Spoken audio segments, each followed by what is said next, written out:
Welcome to the Human Conversation podcast with Jules White, the real dragon slayer, author and entrepreneur sales coach. Tune in weekly for human conversation about business and sales. Enjoy business expert interviews, educational episodes, and virtual cuppers with entrepreneur business owners. So grab yourself a cuppa and enjoy. Here is your host, Jules White. So welcome everybody to the Human Conversation. And my guest today is super special because this lady has been with me for many years, I realised this morning. I'll tell you more. And she is my coach, and I'll tell everybody she's my coach because when I need her, she's my go-to. I don't have any other coaches. This is her. She's the wonderful Helen Packham. Welcome, Helen. Hi, it's so great to be back. I know. I'm so excited about what we're going to talk about today. But I just want to tell the listeners that I have had you on my podcast before. And I was just telling Helen before we started recording, it was in 2018 and now we're in 2024. It's really weird because 2018 doesn't feel like it should be that long ago, but it is 6 years ago, Helen. Oh, don't. I can't even remember what we looked like. It was like amazing. And we talked about predominantly your conference that you ran, which was called EL Live.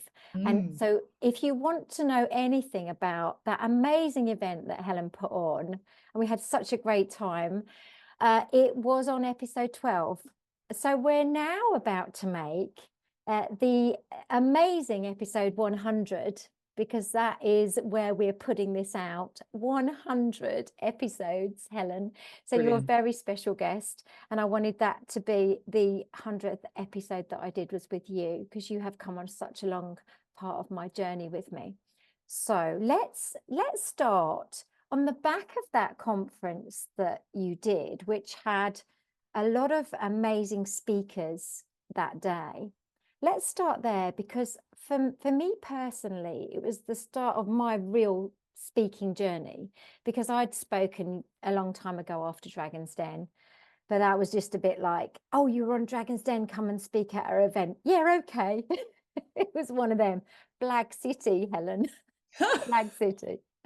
But on the back of your event in the July of 2018, I met Toby Moore, who curates the TEDx Brighton.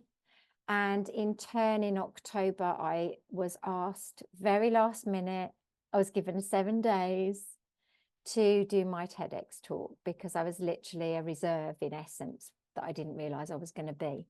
And you, Helen, got how long for your TEDx? 24 hours.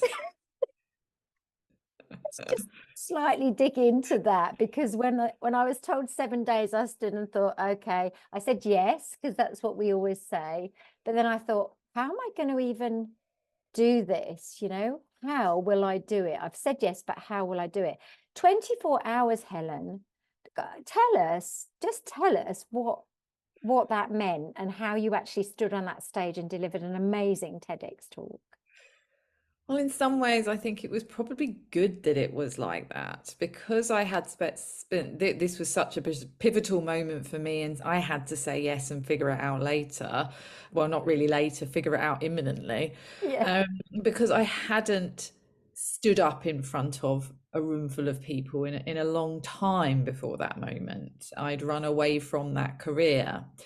And in that 24 hours, I was able to very quickly draw on that career to pull out a structure of a talk, some stories, and a sort of semblance of a message that I had used in my training and leadership development career.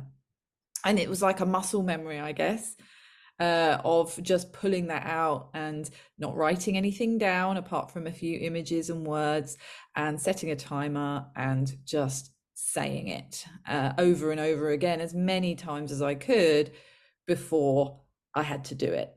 And I think in some ways that was a good thing. Of course, I look back on it now, and it was the first moment I'd stood up in front of a room full of people in a long time. Of course, I was absolutely petrified, and I did stumble, and of course, I do it very differently now, but I'm proud of that moment because it was so pivotal and so many things have happened since.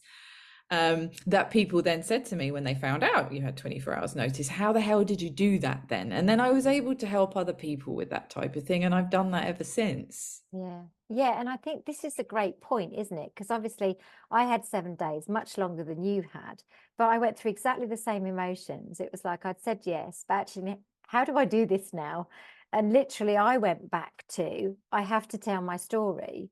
I just, that's all I pulled on really, because I thought, I know that story. I don't have to script it in any way. I haven't got to really do any research. I know that sounds really terrible, No, but no. with such short notice, it's like you've got to get up and do something. And you've also got to make a difference to the audience, because of course that's the key bit, isn't it? It's not just Absolutely. standing and telling your story. It's like I have to leave them with something.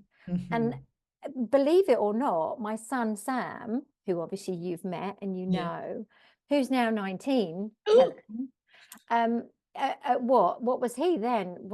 9 minus 6, 13. He was about 13, wasn't he, in 2018? Wow. So he was the one who said, well, here's what you can leave the audience with.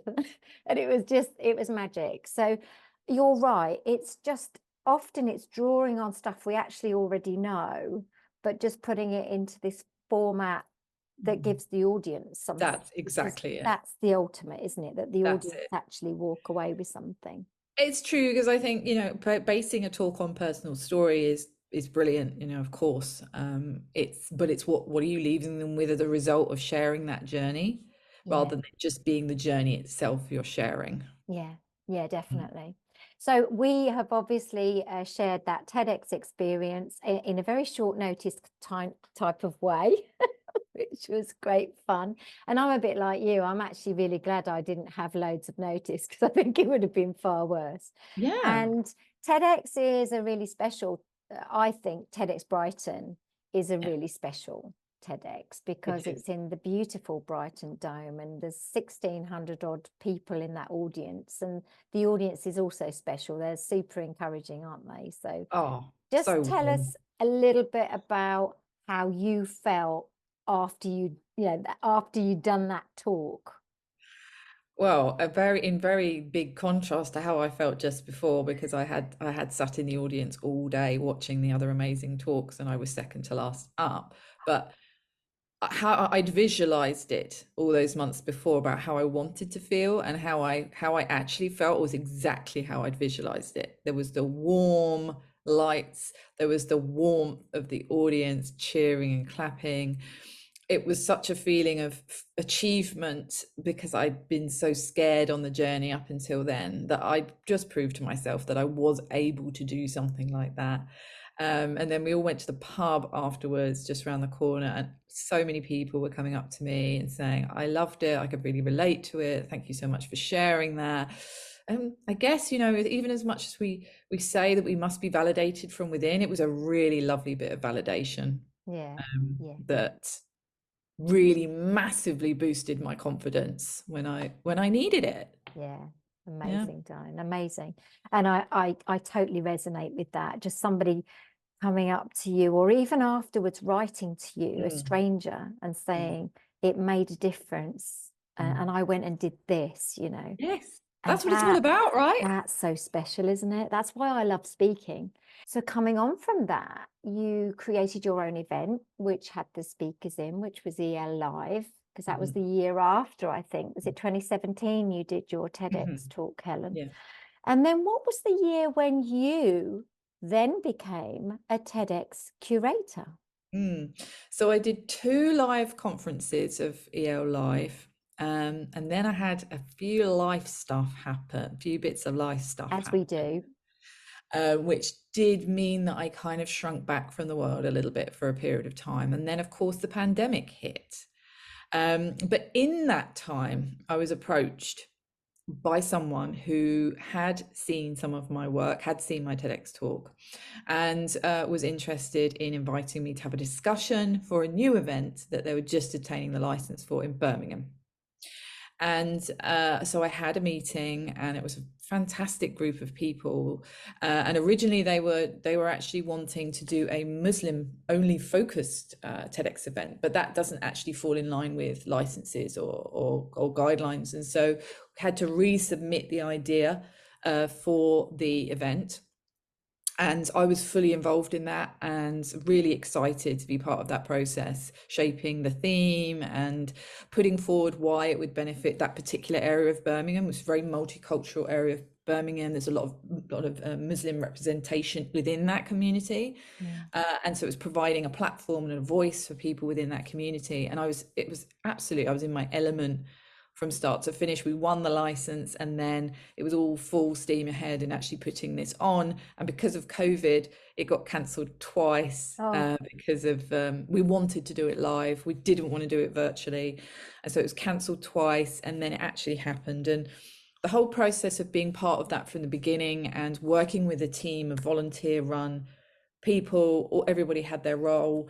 Mine was curator and speaker coach. And so I was responsible for putting out the process and getting all the applications in and working through them and interviewing the people and then deciding on the final lineup and then coaching them to actually deliver their talks.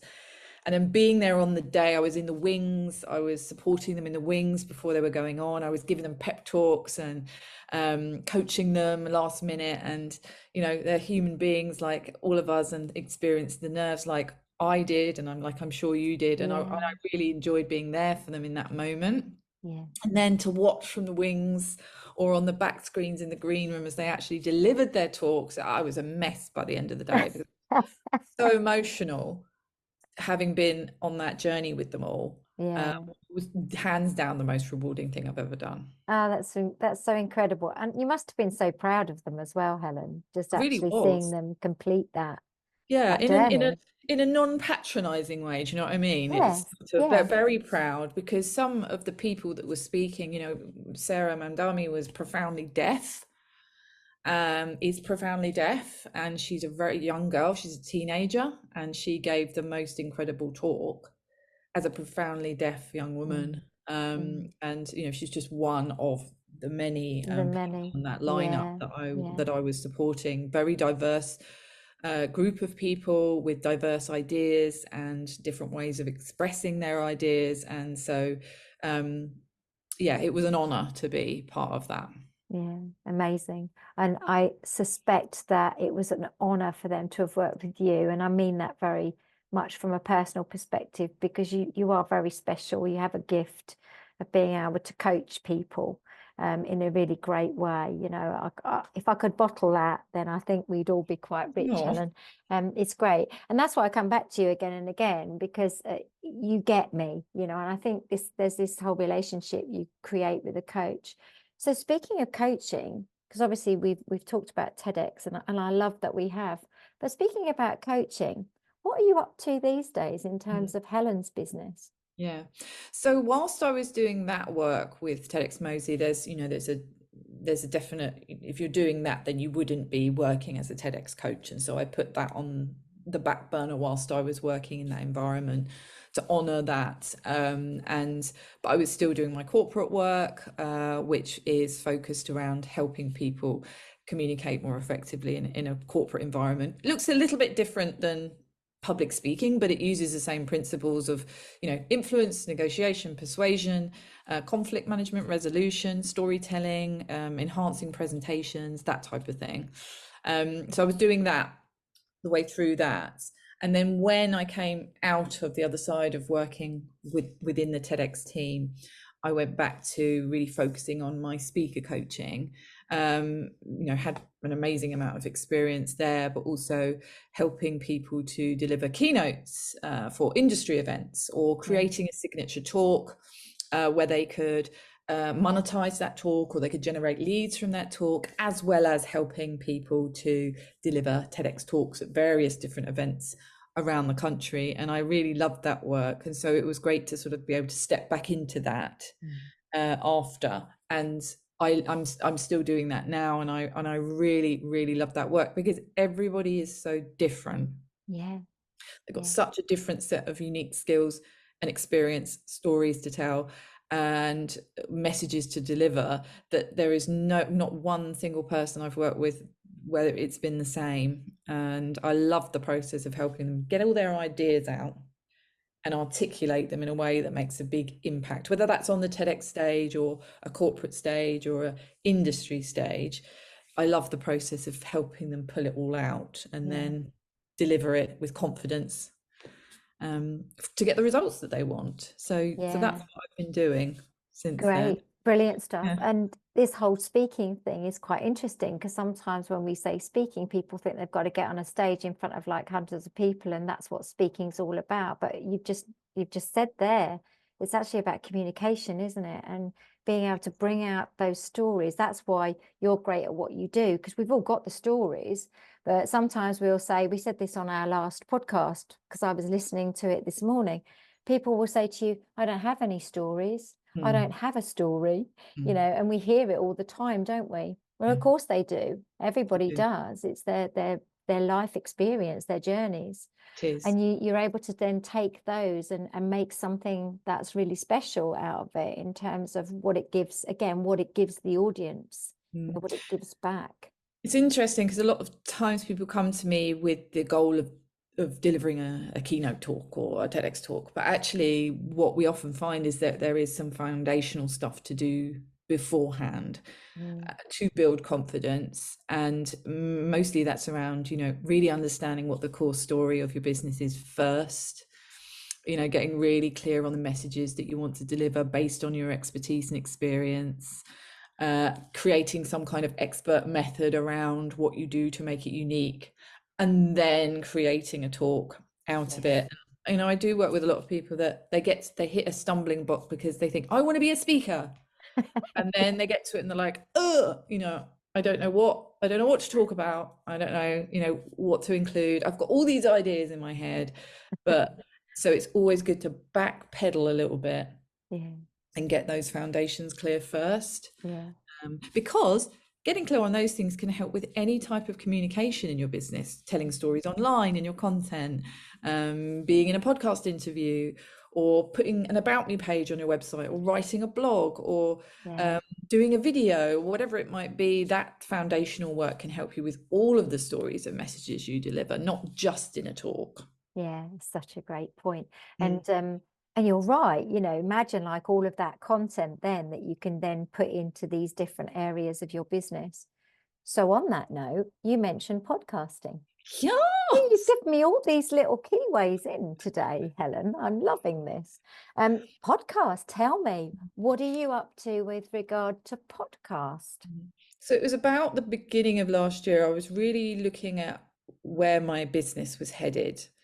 And because I still do this work in the corporate world, and I do this speaker coaching in the consumer world, I really wanted to find a way of drawing both of those things together.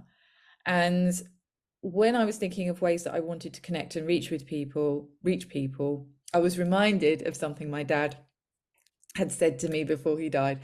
And that was that I had a voice for radio, because I was hosting the Brighton Business Show at the time. And I really wanted to take that forward, but I wanted to pull these two worlds together and help people with their communication.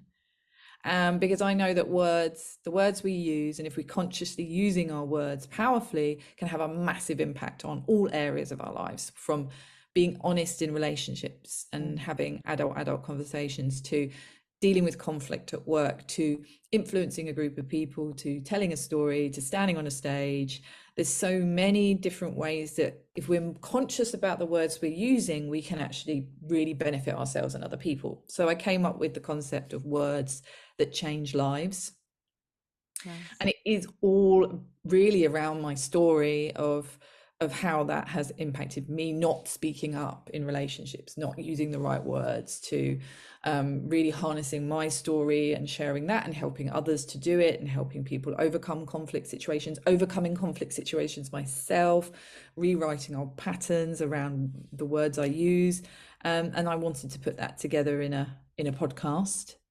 And so, took on board a fab team called Winter Audio. They're amazing. And we worked together from the start to plan it all out. And really figure out, like, you know, what do I want this to focus on? And I really wanted kind of every episode to solve a problem of some kind, and broach a topic around communication that could help people and give some sort of value and stuff like that. So that's what I did. I love it. Launched, I love it. launched it in January. Perfect. And I'm now planning out phase 2. So I've, you know, the first 14 episodes have all been recorded and everything. And now I'm thinking, okay, so what's next? Where do I take it next? What types of people do I want to speak to? What types of things do I want to talk about next? And yeah, I'm really excited because, as I say, people in the corporate world can listen to it and get stuff from it, but also people that are like us, business owners, coaches and consultants, if you want to be more conscious about how you can use your words to make everything better, really. Yeah, I love it. And I think, isn't it interesting how we see podcasting? Because I think it feels like you're so much more structured in how you've put together this podcast, which is brilliant. I think I just decided I'd just like to have lots of conversations. But that's great too. Yeah. That's also great. Exactly. And I think it's like, I suppose the message is to anyone listening who's thinking, well, I love to do a podcast, but I don't know how, or I don't know what I do or why I do it. I think it's about doing it for the reasons you want to do it. You know, I think that's really important. And there are people out there who monetize their podcasts. It's part of their revenue streams. There are people probably more like me who says, actually, it's a bit of visibility. I love having conversations. I choose my guests, I think, on the basis of the people I probably already know, because I guess I already trust we would have a great conversation. Yes. You know, so it's very simplistic the way I do my podcast. And I suppose my question, Helen, to you is, when you are planning out these guests, is there actually a formula and structure behind it? What's your thought process with your guests? Well, the first thing, I think you've made a really good point, is to understand what the end goal is, which can then influence everything else. So for you, as you say, it's a bit of visibility, maybe some authority. For other people, is actually monetizing the podcast. My stepsister's partner is doing phenomenally well with his podcast called Pulp Kitchen. And that it started as something that they were just doing, and now they've got sponsorship and they've got all sorts of things. It's absolutely incredible. But that's a very different model to me, which is, I want to definitely raise visibility, grow a different type of community, and also generate leads. Yes. So that then informs, it's almost like begin with the end in mind, right? Yeah. That then informs, well, who am I bringing on, and what are we talking about? And I must say that's changed a little bit since I started this a year ago now, in terms of planning it and everything, because I've become a bit of a fangirl for Modern Wisdom. Do you know Modern Wisdom? Chris Williamson? Tell us more. Okay, so Modern Wisdom is a podcast by a man called Chris Williamson. Now, I love evolutionary psychology, and so does he. So that's why I love it, because he's always asking the question, why do we do the things we do? And that then informs all his guests and the questions he asks. It's very intelligent conversation, but it's also really interesting. And I want to be like that. I want to have those types of conversations which are honest and intelligent and go deeper and help to explore and solve a problem around communication in its broadest term. So the next person that I'm recording with he's my favorite author of a business book called How to Disagree. That sounds interesting. Yeah, so it's all about how we really need to encourage productive disagreement in organizations, because we're not very good at it. We don't deal with it very well in organizations because of cultural norms, and because of not wanting to put our head above the parapet, and because of hierarchy and all that sort of stuff. And he explores how you can do that and I help people with that in organizations myself. So sort of the coming together of two minds around that topic really is interesting, and hopefully useful for other people as well. Oh gosh, And then there's like ones I do on my own. So there's solo episodes I do on my own as well. Yeah. And then there's head-to-heads where I go up against someone to debate a topic as Oh, I well. like that. I like that idea a lot. I think it's such an interesting point about how to disagree. That's really hit a nerve with me, I think, where when I was in corporate, I really did experience positions I had where I probably said the wrong things in terms of I disagreed with the boss. Okay, so I don't mean I said the wrong thing. I mean I said the wrong thing, if that makes sense. Right. So Yeah. it got me into trouble. Sometimes it exited me from businesses. And Right. I think this is the big issue, isn't it? When we have these conversations about why we feel we can't disagree. I can't wait to hear a podcast that deals with that subject, because I think that would be super interesting. Well, you bring something up really valid there, right? So I have got an episode out. It's called Direct Words for Direct Wins, which kind of touches on this. So definitely have a listen to that. That's out already. But essentially, it comes at it from a viewpoint that there's, generally speaking, two types of people within a disagreement dynamic. One type of person will speak up, right, to defend themselves and to say it how it is in a sort of, sometimes can be a defensive way, or for other people it could be an attacking way. And then there's another group of people that in that type of situation will not speak up and will avoid or be passive or won't voice what they need to be voiced. Now, there's different situations where different things are going to be more suitable, but just as an example there, you said you were exited from organizations because you spoke up, because you did defend yourself in that situation. So in both those, which are not ideal on the negative, right, it's about understanding, well, what can we do differently here? How can we be productive in our disagreements, so where we're both heard or we're all heard, and we can do that as neutrally as possible and get to the result that we want? Yeah.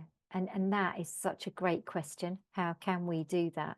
And I think it can be unpicked beautifully in a conversation. And I suspect that's going to be super interesting to listen to, as I mentioned. I love these deeper conversations. I'm always trying to peel back layers of humans because I'm fascinated by them, as you know, Helen. And I'm all for wanting to know and understand why someone's world is different to mine ultimately. You know, that to me is just super interesting. I love that so much. So I suspect that this podcast that you are making and have already made episodes for, Helen, is going to be brilliant, and it will need saving into people's libraries on whatever platform they're listening to. So tell us the name again of your podcast. It's called Words That Change Lives, and it's available wherever you listen to your podcast. So whether it's on Spotify or Apple, wherever, it's there. You just need to search for it, and you can follow or subscribe, and then it will be in your phone queue. I love it. And we will make sure we put all the links in, obviously, underneath the detail of this podcast that we're doing today.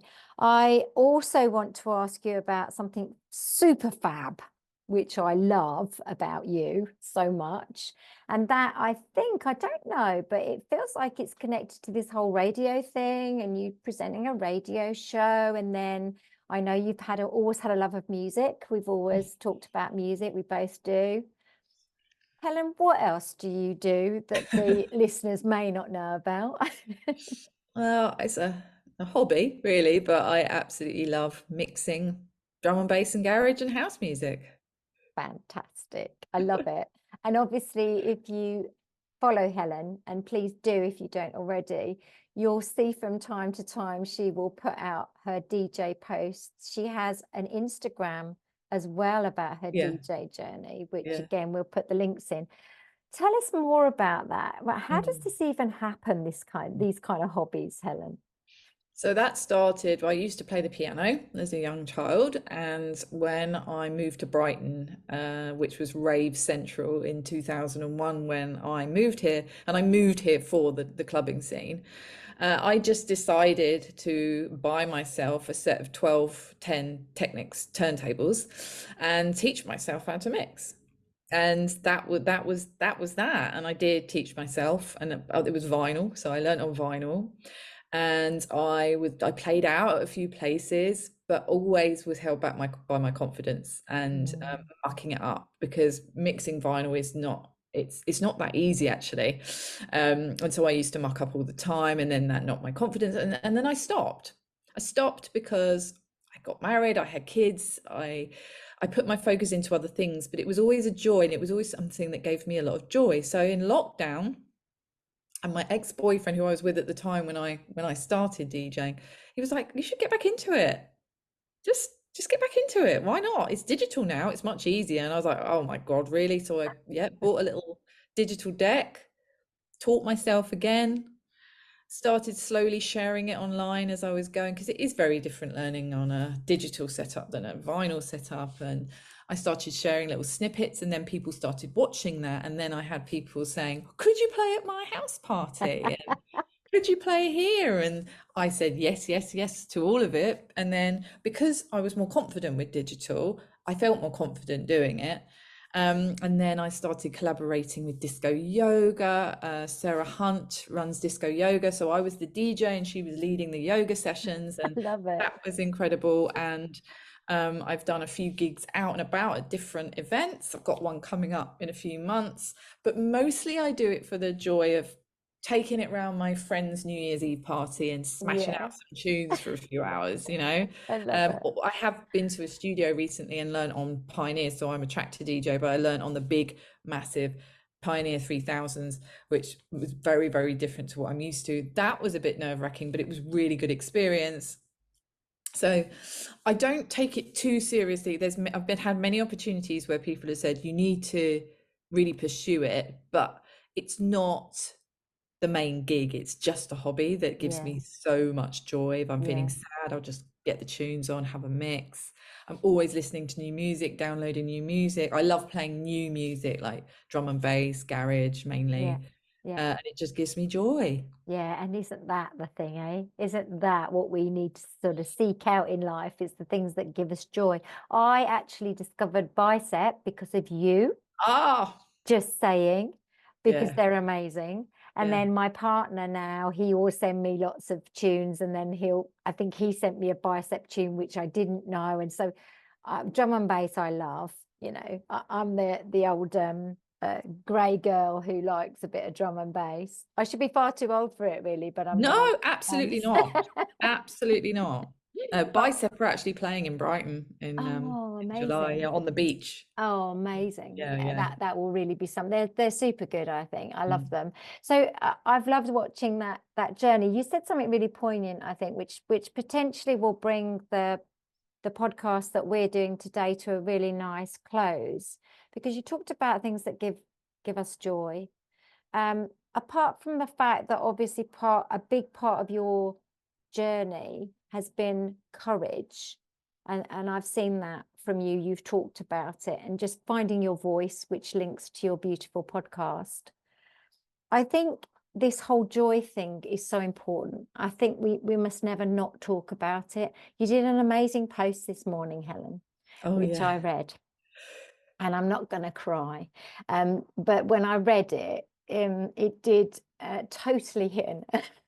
Listen to me. This is real podcasting, guys, because the emotions there. The post was amazing because it really did hit a point to me about life and living in the now. And the list of things that you wrote in the post, just about the things that you really appreciate, you know, and they're just these everyday things. And I'm trying to think about, there was one about walnut cake.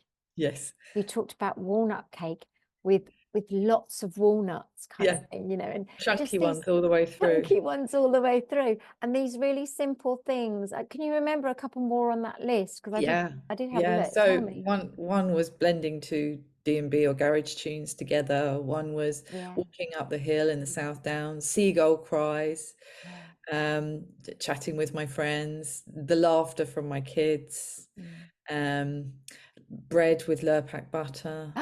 That's the one, because I love ice cream, Lurpak. watching slime videos, Yeah. memes. Honestly, Helen, it was such a great post, and it just, I guess it made a real point, and I want to sort of talk about that just to finish and say to everyone listening, you know, whatever the content we put out, whatever we talk about, what we should always remember is about living in the now, and actually just one thing from every day. I know it sounds a bit twee, but one thing from every day, you know, that you just remember you enjoyed so much. And today it's going to be this podcast. It is. Because it's been amazing chatting to you, hon. And you too. Thank you. Have you got a final thought for our listeners based on, you know, how far we've come in 6 years, you and I? Gosh. I guess, and it's going to sound twee, but keep going. Yeah. You know, in those 6 years, so much has happened for both of us. Yeah. And yes, there's been times where I've wanted to just, you know, hide in a hole and not want to be visible or present, but there's some kind of one step forward every day in one way or another. Keep going. Yeah. Keep going. Keep going, keep evolving, and keep going. Thank you, my lovely, lovely Helen. Listeners, I hope you enjoyed that. I always enjoy chatting to Helen, and that's a personal thing. But I think when you think about what we've talked about today, it's these key things again. It's about evolving. It's about having courage to step up and do what we want to do. It's about experiencing joy in what we do. You know, it's not always about chasing the money. Sometimes it's even more important to love what you do, you know. 100%. So thank you again, Helen. It's always amazing chatting to you. Guys, if you've enjoyed the Human Conversation as much as we have, you can listen to us on Apple Podcasts, Spotify. We also record it for YouTube, so you can see our beautiful faces over there. Oh, no, you didn't tell me that. But you look beautiful, so all is well. Listen, please keep tuning in, like, comment, and make sure you save it in your library so you can listen to Live It, Love It, Sell It, The Human Conversation. We'll see you again soon. Ta-ta for now. You've just been listening to the Human Conversation podcast with Jules White. To find out more about the other work that Jules does, please visit her website, www.liveitloveitsellit.co.uk. And if you enjoyed the podcast, then please do leave a rating and review on the platform you use to enjoy her show. Thanks for listening, and see you next time.